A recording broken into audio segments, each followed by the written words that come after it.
సహస్ర హత్య case mystery వీడింది. హంతకుడు ఎవరో కాదు, అదే కాలనీలో ఉండే ఒక 10వ తరగతి కుర్రాడని తేలింది. పక్కింట్లోనే ఆ కుర్రాడు ఉంటాడని కూడా బయటపడింది. ఇంట్లో 80,000 రూపాయల దొంగతనం కోసం వచ్చి అడ్డుకున్న సహస్రను అత్యంత దారుణంగా చంపేశాడని పోలీసులు కనిపెట్టారు. మొత్తానికి ఎవరైతే అనుమానితుడుగా ఉన్న 10వ తరగతి కుర్రాడున్నాడో అతన్ని అదుపులోకి రాత్రే తీసుకున్నారు. అదుపులోకి తీసుకొని విచారించి కొద్దిసేపటి క్రితమే ఎస్ఓటి పోలీసులు, కూకట్పల్లి పోలీసులు ఈ మిస్టరీని ఛేదించారు. 5 రోజుల పాటు హంతకుడి కోసం అనేక ప్రాంతాల్ని గాలించారు, అనేక మనుషుల్ని అనుమానించారు, ఇంట్లో ఉన్న వాళ్ళందరినీ విచారించారు. అయితే పక్కింట్లోనే ఈ కుర్రాడు ఉన్నాడని, ఈ 10వ తరగతి కుర్రాడు పక్కింట్లోనే ఉండేవాడని, రెగ్యులర్గా ఈ ఇంటికి వచ్చి వెళ్ళే కుర్రవాడేనని, ఈ ఇంట్లో కనిపించే కుర్రాడే కాబట్టి హంతకుడిని గుర్తించడం ఆలస్యమైందని పోలీసులు చెప్తున్నారు. 10వ తరగతి కుర్రాడు కనీసం కేవలం 15 ఏళ్ల వయసు ఉంటుంది. సహస్రతో పోలిస్తే సరిగ్గా 4-5 ఏళ్ళు పెద్దవాడై ఉంటాడు. ఈ 4-5 ఏళ్ల పెద్దవాడు 80,000 దొంగతనం చేయడం కోసం, సహస్ర ఇంట్లో దొంగతనం చేయడం కోసం వచ్చి అన్యాయంగా చిన్నారిని అత్యంత దారుణంగా వాళ్ళింట్లోనే ఉన్న కత్తితో పొడిచి చంపాడని బయటపడింది. అంతేకాదు ఈ 10వ తరగతి చదివే ఈ కుర్రాడు, అతని పేరు చెప్పడానికి లేదు, మైనర్, అతని పేరు చెప్పడానికి వీల్లేదు. అయితే అతను ఈ దొంగతనం ఎలా చేయాలనే ఒక స్కెచ్ కూడా రాసుకున్నట్టుగా తెలుస్తోంది. ఒక పేజీ మీద, ఒక పేపర్ మీద దొంగతనం, ఆ డబ్బుని ఎలా దొంగతనం చేయాలని ఒక పేజీ మీద ప్లాన్ ఆఫ్ యాక్షన్ రాసుకొని ఆ ప్లాన్ ప్రకారమే ఆ ఇంట్లో చొరబడి దొంగతనానికి ప్రయత్నించాడు. అయితే ఆ ఇంట్లో సహస్ర కూడా ఉంది, ఒక్కతే ఉందనే విషయం తెలియకపోవటం, ఇంట్లోకి చొరబడిన తర్వాత సహస్ర 11 ఏళ్ల వయసు కాబట్టి సహస్ర అడ్డుకునే ప్రయత్నం చేయడంతో సహస్రని అత్యంత పాశవికంగా 20 సార్లు చచ్చిపోయిందా అని కన్ఫామ్ చేసుకునే వరకు, చనిపోయిందని కన్ఫామ్ చేసుకునే వరకు అత్యంత దారుణంగా పొడిచి చంపినట్టు మొత్తానికి పోలీసులు బయటకు గుట్టును లాగేశారు. అన్యాయంగా ఒక పసిబిడ్డని 80,000 రూపాయల కోసం 10వ తరగతి చదివే ఒక కుర్రాడు ఇంత దారుణానికి ఒడిగడతాడని ఎవ్వరూ ఊహించలేదు. సహస్ర హత్య తర్వాత పోలీసులు దాదాపు 5 బృందాలుగా విడిపోయారు, 5 ప్రాంతాల్లో సంచరించారు. సహస్ర హంతకులను వెతికేందుకు రకరకాల కోణాల్లో విచారణ జరిపారు. ఏదైతే సహస్ర నివాసం ఉంటుందో ఆ ఇంట్లో ఉన్న పురుషులందరినీ తీసుకెళ్ళి విచారించారు. కొన్ని పేర్లను కూడా బయటకు తీసుకొచ్చారు, కొన్ని రకాల కథలు కూడా వెలుగులోకి వచ్చాయి. కానీ ఇవన్నీ అబద్ధాలని, అవాస్తవాలని, కేవలం ఒక 10వ తరగతి చదువుతున్న కుర్రాడు ఈ దారుణానికి ఒడిగట్టాడని చివరికి నిర్ధారణకు వచ్చారు పోలీసులు. సహస్రాన్ని హత్య చేసేందుకు వచ్చిన కుర్రాడు గతంలో కూడా ఈ ఇంటికి పదే వచ్చేవాడని కూడా పోలీసులు స్పష్టత ఇస్తున్నారు, కూకట్పల్లి పోలీసులు.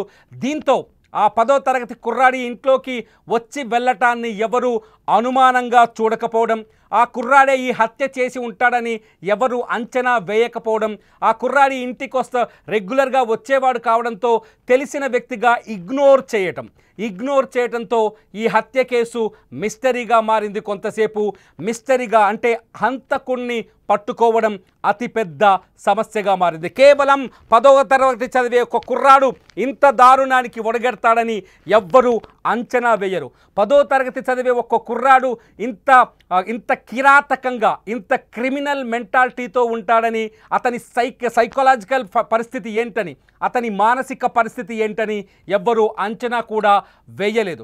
సో 10వ తరగతి చదివే ఒక కుర్రాడు ఇంత పకడ్బందీ ప్లాన్ చేసి హత్య చేసి దొరకకుండా తప్పించుకొని తిరుగుతాడని కూడా ఎవరు అంచనా వేయలేదు. బహుశా ఆ ఇంట్లో ఉండేవాళ్ళు కూడా, లేకపోతే ఆ కాలనీలో నివాసం ఉండేవాళ్ళు కూడా ఈ అంచనా వేసి ఉండరు. ఎప్పుడైతే పోలీసులు మఫ్టీలో వచ్చి ఆ బాలుని తీసుకెళ్లారో అప్పటి నుంచి సాధారణ విచారణ అనుకున్నారు. కానీ విచారణలో అసలు విషయం వెలుగులోకి వచ్చినట్టుగా స్పష్టంగా అర్థమవుతోంది. 10వ తరగతి చదివే ఒక కుర్రాడు అన్యాయంగా ఇంత రౌడీలాగా, ఇంత క్రిమినల్ లాగా, పెద్ద పేరు మోసిన దుండగులు కానీ హంతకులు కూడా చేయలేని స్థాయిలో ఒక పకడ్బందీ ప్రకారం ఒక స్కెచ్ వేసుకొని పేపర్ మీద ఈ మర్డర్ స్కెచ్ రాసుకున్నాడు. చెప్తున్నారు అక్కడున్న పోలీసుల నుంచి అందుతున్న సమాచారం ప్రకారం ఏంటంటే అతని మోటివ్ ఏంటంటే ఎవరైతే సహస్ర ఇంట్లో ఉన్న డబ్బును కొట్టేయాలి, సహస్ర ఇంట్లో వాళ్ళ అమ్మ నాన్న ఇద్దరు జాబ్కి వెళ్తారు, పొద్దున్నే ఇంటికి తాళమేసి వెళ్తారు.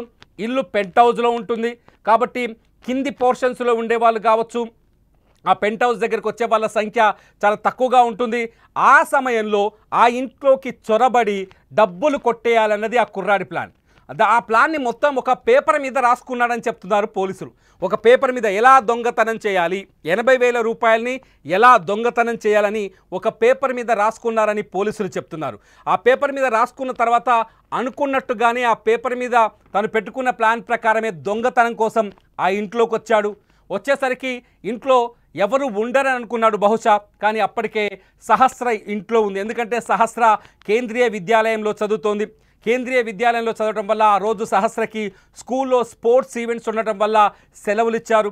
5వ తరగతి చదువుతున్న సహస్ర స్కూల్లో సెలవులు ఇచ్చారు. సెలవులు ఇవ్వడంతో సహస్ర ఇంట్లోనే ఉండిపోయింది. ఇంట్లోనే ఉండిపోవడంతో సహస్ర ఇంట్లుందనే విషయాన్ని ఆ కుర్రాడు ఎవరైతే హత్యకు పాల్పడ్డాడో 10వ తరగతి కుర్రాడు అంచనా వేయలేదు. అంచనా వేయకపోవడం వల్ల ఊహించని విధంగా సహస్ర ఎదురుపడింది ఇంట్లో.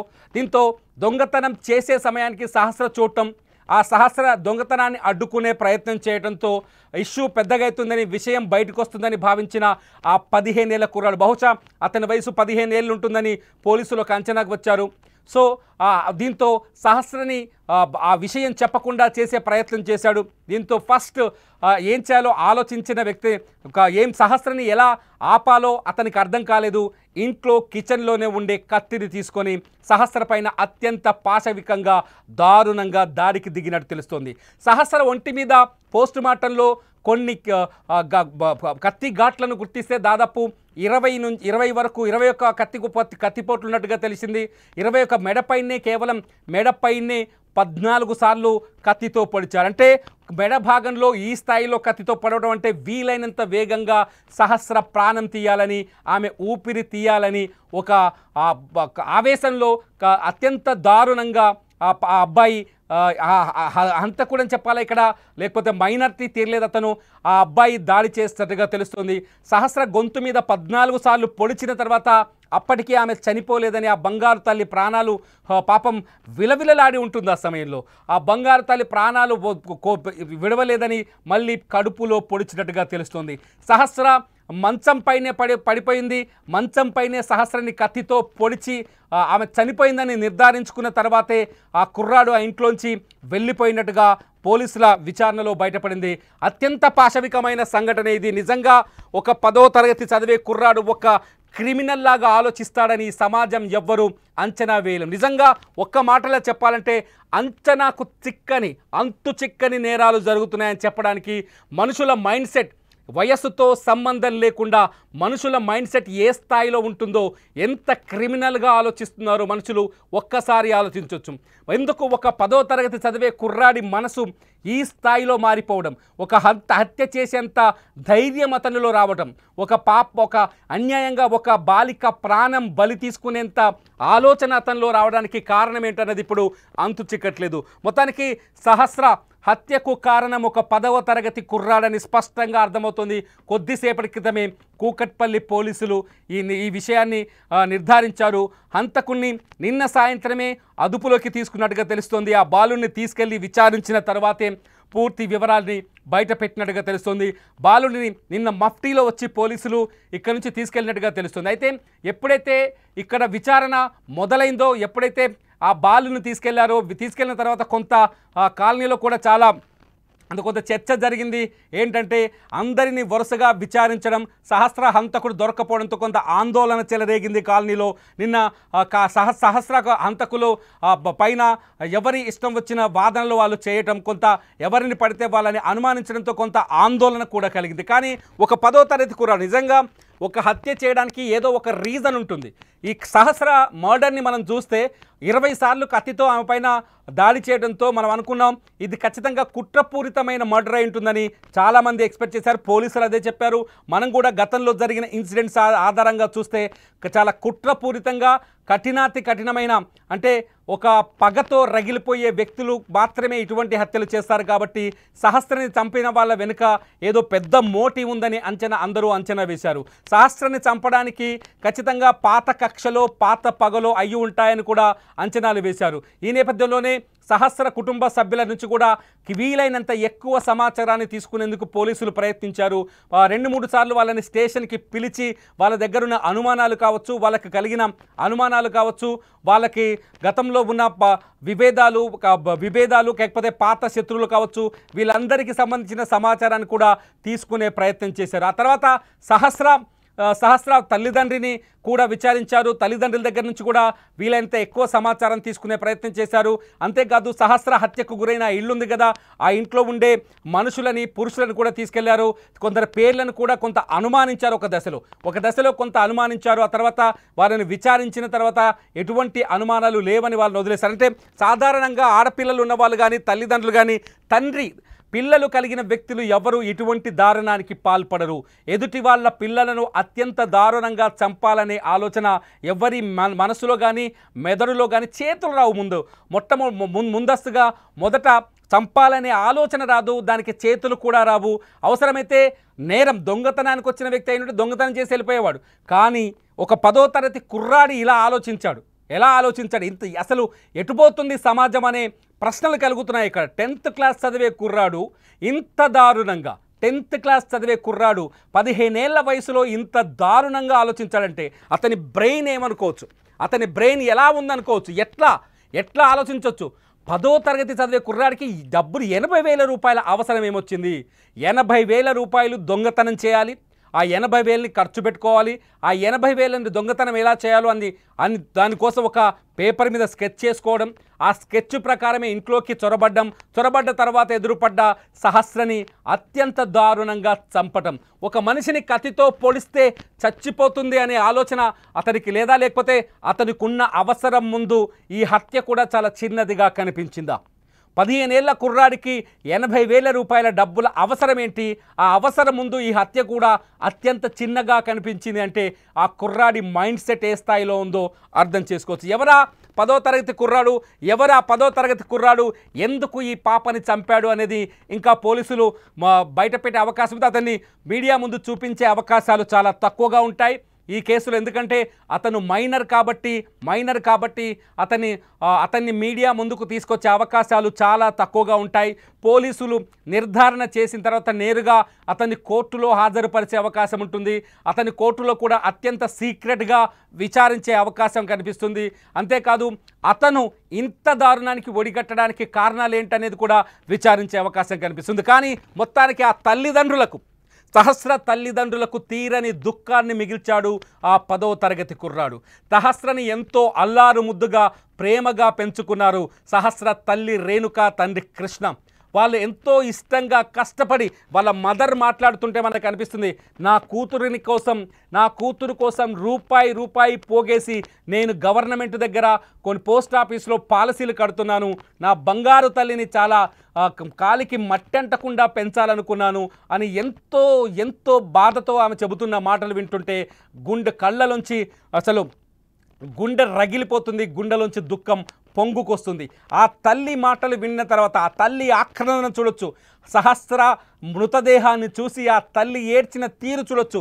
కానీ ఇక్కడ చాలా భయపడాల్సిన విషయం ఏంటంటే, ఇక్కడ భయపడాల్సిన విషయం చాలా పెద్దది ఉంది. ఎందుకంటే పిల్లలే ఇక్కడ హత్యకు గురైంది కూడా ఒక అమాయకమైన బాలిక, హత్య చేసింది 15 ఏళ్లలోపు ఉన్న ఒక బాలుడు. అతను మైనర్ కాబట్టి అతని పేరు చెప్పడానికి లేదు, మైనర్ కాబట్టి 10th క్లాస్ స్టూడెంట్ కాబట్టి అతని ఫోటో చూపించడానికి, అతని వివరాలు పూర్తి స్థాయిలో చెప్పడానికి వీలు లేదు, చట్టం దానికి అంగీకరించరు. కానీ ఆ తల్లి ఏడుస్తుంటే వాళ్ళ అమ్మ ఏడుస్తున్నట్టుగా ఆ హత్య చేసిన కుర్రాడికి కనిపించలేదా? రేణుక తన కూతురు కోసం బోరున విలపిస్తుంటే ఆ బాధ ఆ హత్య చేసిన కుర్రాడికి కనిపించలేదా? వాళ్ళ అమ్మ రేణుక ఒకే వయసులో ఉండి ఉంటారు. అటు ఇటు రమారమి ఈ రేణుక ఎవరైతే ఈ సహస్ర సహస్ర తల్లి రేణుక ఉందో ఆ రేణుక అట్లాగే హత్య చేసినట్టుగా చెబుతున్న ఆ కుర్రాడి తల్లి ఒకే వయసులో ఒకే స్థాయిలో ఒకే ఏజ్లో ఉండుంటారు. ఈ అమ్మ ఎంతో ఆ అమ్మ కూడా అంతే. ఈ అమ్మకు ఎంత దుఃఖం కలుగుతుందో ఆ అమ్మకు కూడా అంతే దుఃఖం కలుగుతుంది. ఈ అమ్మ ఏడుస్తుంటే తన తల్లి ఏడ్చినట్టుగా కుర్రాడు భావించలేదా? అన్యాయంగా తనకంటే కేవలం 3-4 ఏళ్ల వయసు తక్కువ ఉన్న చిన్నారిని చంపాలన్న ఆలోచన తనకి ఎందుకు వచ్చింది? మొదటి నుంచి ఇక్కడ మనం అనుకుంటున్నాం హంతకుడు ఎక్కడో లేదు, ఆ పరిసర ప్రాంతాల్లోనే ఉంటాడని. ఎందుకంటే ఆ బిల్డింగ్లో కూడా ఉండొచ్చు అనే అంచనాలు మొదటి నుంచి ఎందుకు వచ్చాయి? ఎందుకంటే పోలీస్ జాగిలం ఆ బిల్డింగ్ని దాటి 100 మీటర్లు పరిధిని దాటి ఎక్కడికి వెళ్ళలేదు. Reason number 1. Reason number 2 police జాగిలంతో పాటు అక్కడున్న సీసీ కెమెరాల్లో కూడా ఏ హంతకుడు ఏ వ్యక్తి అనుమానాస్పదంగా కనిపించలేదు. కొంత వాళ్ళ ఫాదర్ ఉదయం చెప్పారు, కొంత సీసీ కెమెరాల్ని మరింత లోతుగా పరిశీలించాలి, ఒక వ్యక్తి గేటు లోపలికి వెళ్ళి బయటకు వస్తున్నట్టుగా అనుమానాలు కలిగాయని వాళ్ళ తండ్రి చెప్పాడు. తండ్రి చెప్పిన నేపథ్యంలో అనుమానాలు కలిగించే విధంగా కొంత విచారణ జరిపించాలన్న ఫాదర్ కోరారు సహస్ర తండ్రి. అయితే సీసీ కెమెరాలో కూడా ఈ బాలుడికి సంబంధించిన ఎటువంటి దృశ్యాలు పూర్తిగా దొరకలేదని, తర్వాత పరిశీలనలో సీసీ కెమెరాలో ఉన్న విజువలే కూడా ఒక కారణమని చెప్తున్నారు. సీసీ కెమెరాలో కనిపించిన ఆ విజువల్ ఆధారంగానే ఈ కేసుని ఛేదించారని చెప్తున్నారు. ఏది ఏమైనా సహస్ర హంతకుడైతే దొరికాడు.